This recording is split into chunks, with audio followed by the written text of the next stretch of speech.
So do you think most girls are hypergamous in this day and age, meaning they're always looking for something better, meaning a richer guy or a hotter guy, and as soon as something comes along, they leave, whoever they are dating, and go for the next one? Depends on the demographic of where we are located, but I do feel that there are a lot of girls out there that are looking for the next best thing. But I also think there are a lot of loyal women that find love and kind of put themselves in that relationship and are willing to fight forward to what it might be. It's kind of based off of circumstances, more so what I see it as. So you're saying, what percentage of girls do you think are, not hypergamous, meaning who will leave you, or are you saying like 50-50 or something? I think we put a lot more attention on the girls that would leave us because it's a lot more drama and interesting. But if you kind of look at the grand scheme of things, at least where I'm from and back, in smaller towns and not like the larger cities like Miami and Los Angeles and New York, where like media kind of really controls them, I think there is a lot more loyal people out there. But when we're living in the cities and the high fast lifestyle, and when we're seeing a lot of really nice cars and people that appear to be a lot happier than they might be, or whatever that might be, then girls kind of tend to want to gravitate towards that. So I think it's a lot of environmental and the chemistry behind how they're made up in their childhood and who they're hanging around with. And do you think girls, all girls, let's say on a scale of 1 to 10, sorry to be a little bit like assigning numbers or being a little materialistic to describe this, but let's say on a scale of 10 in terms of sexual market value, every girl is on a 0 to 10 scale and guy is also on 0 to 10 scale. Every girl who is like 3 and up or 4 and up now wants like the top 10% of the guys, meaning either sexually attractive guys or guys who have money, they can provide for them and stuff like that. And because now they can swipe right on a lot of these top 10% of guys, they somehow feel like they deserve it, meaning let's say they slept with one of these guys, or dated one of these guys, but now that relationship didn't work out, but her standards becomes like that now. So meaning what was my question? Trying to define what your question was. Yeah, the question was that we're kind of rating girls. meaning do you think most of the girls, like anyone who is 3 or 4 and up, want the top 10% of the guys? I think so, but I also think that we, as a social media culture and our media environment, place a rating system on what the top 10% of the guys might be. And they paint this picture through ads and movies and all of this stuff that this is the ideal man and this is the ideal woman. And unfortunately, we chase that. The alpha and the beta, and it's all basically marketing. It's all marketing, in my opinion, of what we want. Like, what is the perfect house or what is the perfect relationship? And that's all subjective to who you are and what you want and what your values might be, not what the latest movie's telling you or the latest article you read on Gossip Weekly. I don't even read magazines, so I don't know any, but Good Housekeeping. But for all means, I think it's media driven on who it is and where we place value in relationships. And I think the media is what's creating the relationships that we want to live. I don't think it's coming from a place of authenticity. We want to keep up with our best friends who are trying to keep up with their best friends who are trying to keep pace with what their parents' expectations are, and now we're just lost and we don't even know who we are. Right, that's true. Do you think like how,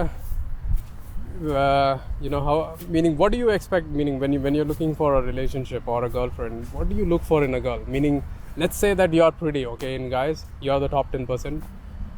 Do you also expect to, like, meaning when you're dating, do you think that, okay, I want like the best looking girl? Yeah, I mean, everybody should. I mean, physical attraction's what really attracts you, but after that point, I'm really interested in somebody that's authentic to being who they are, and I want their values in life to change based off of. But what if a pretty girl doesn't bring that to the table? Then what do you do? It could be a fun night or a fun weekend, but it should end there. And then she should also be aware that, I mean, if you make your intentions clear, that's no harm, no foul. So my meaning question is that, meaning, do you think that if you have to, like, meaning, say, date someone less sexually attractive, but they bring all these other qualities to the table, which you might value more, do you think you can have a long-term relationship with such a girl, even though you're not like, it's not like 10 out of 10 on sexual attractiveness? If you're attracted to her physically, you don't even know if it's not 10 out of 10, if it's 8 out of 10, or maybe Exactly. 7 out of 10. I think so, but I've also been in situations where I had that person and I wasn't extremely sexually attracted to her, and it Didn't work out. It didn't work out. So it's hard for me to say, but I think it is very capable. But So it seems like, that's what I'm trying to get to. Meaning, this is interesting that it seems like, meaning these standards that we have set for ourselves, meaning there are some standards now. Meaning, yes, I understand, so you're either sexually attracted or you're not. It's like on or off, right?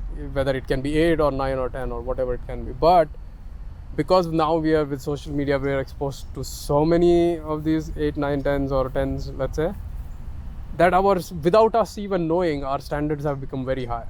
yeah, And now, because we want to date only these pretty girls, let's say, for example, or girls want to date these pretty guys who necessarily might not be, 10 out of 10 on other aspects of their life.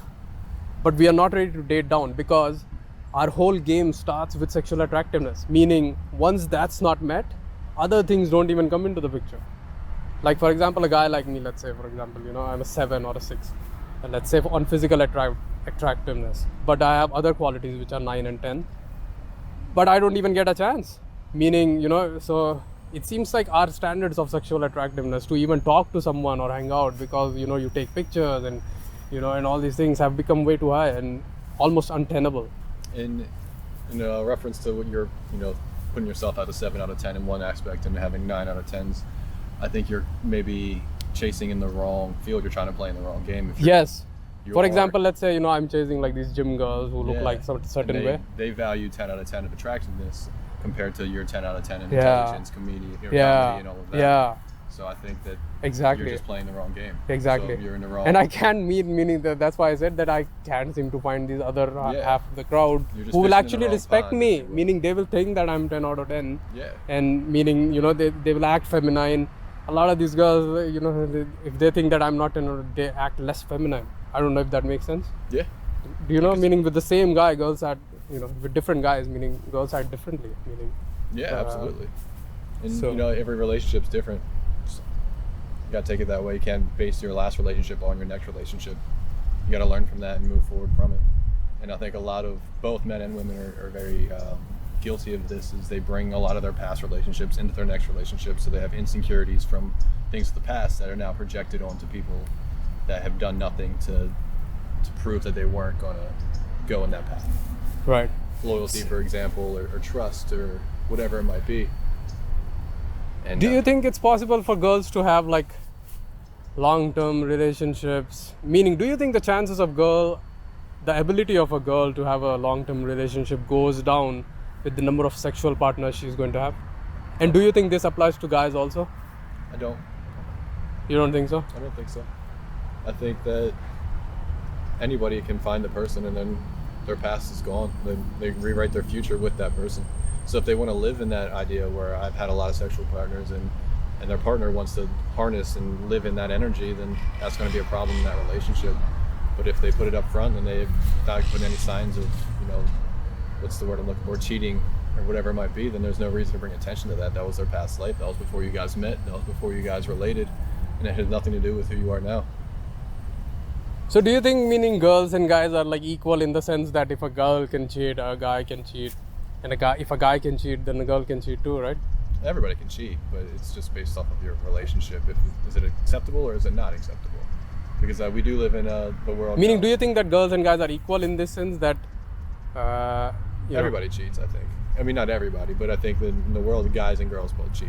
If that's the question, I'm not sure I understand. Meaning, do you think like girls lie more than guys? No. I wouldn't say that. If anything, in my experience, I feel like I've been cheated on a few times and no big deal, but they at least told me. That's not bad, dude. Yeah. Meaning, that's something I would respect too. I Meaning, respect it. They're always upfront about it, even if it was like hey, I FaceTimed my ex last night. Why are you talking about it? Okay. But I'm also come from a different sense where I don't hold ties and I don't like to chain people down. So I don't think monogamy. I mean, I practice monogamy because of the relationship that I'm in, but I don't truly believe in it. right. So do you think, meaning most of the, like, you know, because of social media and all these things, you know, like girls and guys jumping from one partner to another, and you know, like you just said, you know, most girls want that top 10% guys, especially in big cities, right? Right. Meaning it's happening because of social media. Then, you know, what happens to them, all of these people, when they're in their 30s and they have these high expectations and, you know, nobody can match them? Is it okay for girls and guys to be alone for the rest of their lives and not conceive children? I think so, absolutely. If you're comfortable with yourself and you can create happiness within yourself, it doesn't matter who you're with, what you're doing. Happiness all starts with you. Your relationship isn't built, or your happiness isn't built by the person you're in a relationship with. You can be happy with yourself and then truly be in your relationship, compared to putting happiness in your partner, living off of that. It's never going to be a complete recipe for success in your own life. And some people will always conceive, so I don't think we have to worry about like our race going forward or anything like that. More than enough people on this planet. Exactly, right? Like, if you guys don't want kids, it's all right. It is okay. Do you know that, you know, I don't know if you realize this, but meaning, so let me ask you this, meaning, I'm just assuming that, okay, that you're the top 10% of, you know, sexual market value, let's say in guys, amongst the guys, like, meaning most of the girls, you know, would be okay with you based on just looks, okay?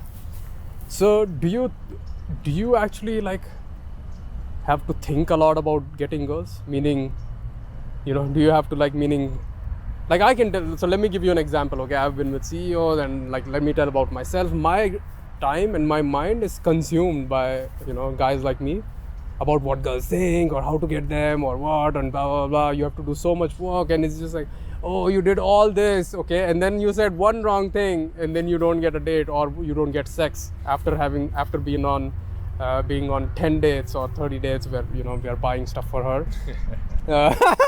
You know, dinners, and we are doing the proper things that we have been told, you know, as guys to do, you know, the chivalrous thing.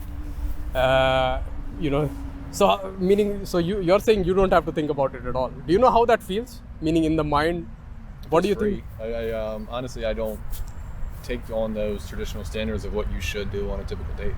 I don't think it should. I mean, it should be your date. If you're taking a girl out, show her your experience of life. You don't have to take her to these top tier restaurants and spend all of this money. You don't have to, because you're pretty. I don't think you have to. I don't think anybody has to. And I could be in the wrong. But I think a girl would much more experience the authentic version of you, compared to just sitting down across the table from you, not even getting a chance to know you, and then having that awkward dinner. Like I said, for a girl, meaning, you know, if you bring the sexual market value to the table, then she can look beyond like other things, like, you know, she can ignore some other things, and but so anyways, meaning, I was just saying, like, so you don't have to think about it, right? Did you know that guys like me or other guys are there who stress about this like all day long, and meaning their life is dedicated to that. They can have millions of dollars in their bank account, but they can just not have love. Meaning, let's not get into love, okay, or the deep meaning of love or bullshit. Let's just call love as a very simple thing, that a female and a guy hang out and they make each other feel good. Let's just call that the love. Physical sensation of love. Yeah, without wanting money from each other, or you know, all these other things. You can at least be lost for a little bit of time, where you think that, you know, time has united, time has ceased to exist, and, you know, there is this union, and we both feel like, wow, right? This they can't have, even after millions of dollars. Not with a pretty girl, at least. So there's two difference, okay? These girls you can date always, like guys like me, okay, 7s or 8s, or, you know, let's say 6s and 5s. Even that not now, because of social media. Because as I just told you that they also want the top 10, right? So I bring that to the table, then I can date these. But I don't want them. I want the top 10, physically attractive too. The most physically attractive, let's just say, you know, the top 10%. That we can't get. Does that make sense? Meaning, even with the money, or even with, you know, you need some other attraction or some other thing, you know, she has to like your mind or something, which is like, the chances of that happening are not, The chances of that happening, you kind of need to be physically attractive in order for her to get to understand your mind. exactly, Or you got to use your money exactly, in order for her to be attracted to exactly. understanding what's going Or on it'll in be your mind. lucky that if not that, then it has to be luck based, In a because sense, I'd agree with that. then that girl doesn't know anything else, and she doesn't know her value, or so to speak, from Yeah. a small town beautiful girl. Does that make sense? Yeah, But if yeah. you're in a big town beautiful girl, she They're knows not her from that value. town. They're Yeah. Right, they're coming into the town. right, yeah, they know their value, meaning they know that what they can get, or how high they can fly, so to speak. I'd agree with that. So what do you feel meaning how do you feel, what do you have to say to these kind of guys? First of all, how do you say break into this, other than going to the gym, let's say? Whatever it might be, even if you're already a professional in that skill set, you don't need cooking lessons. Take them, and then maybe you'll meet somebody in that class, and Right, you right, can right. start that conversation, and then she can start to understand. I do think there are very super pretty looking girls who are into meaning other things in guys. It's just that Making that initial meeting that is hard thing, meaning our groups are different, meaning I hang out somewhere else, and I'm a nerdy tech guy, and does that make sense, meaning does I'm make here, sense, yeah. and the girl who likes me is somewhere else, and there's very less chance that she will see me on Tinder and think all these things about me. Does that make sense? But there's a much higher chance if she actually interacted with me to have formed that bond. Does that make sense? So I do think it's a problem. That's why eventually I want to create this dating app where people with similar values who bring something to the table, right, can Yeah. date, rather than it being a very empty Just whatever. based off of right or left. Yeah. Like, oh, I don't like this picture. Exactly. I don't like You him. need to be real, and Yeah. you need to bring something to the table. Well, I don't think Tinder and these apps are real. I mean, some people have great photos on Yeah. there, but that's just it. They're showing you their best photo. Yeah. Like, I don't look like my best photo every single day. Exactly. Look at me right now. I look much better in my best photo than I look right now, just like every single person does. Right. They're capturing it in their prime moment.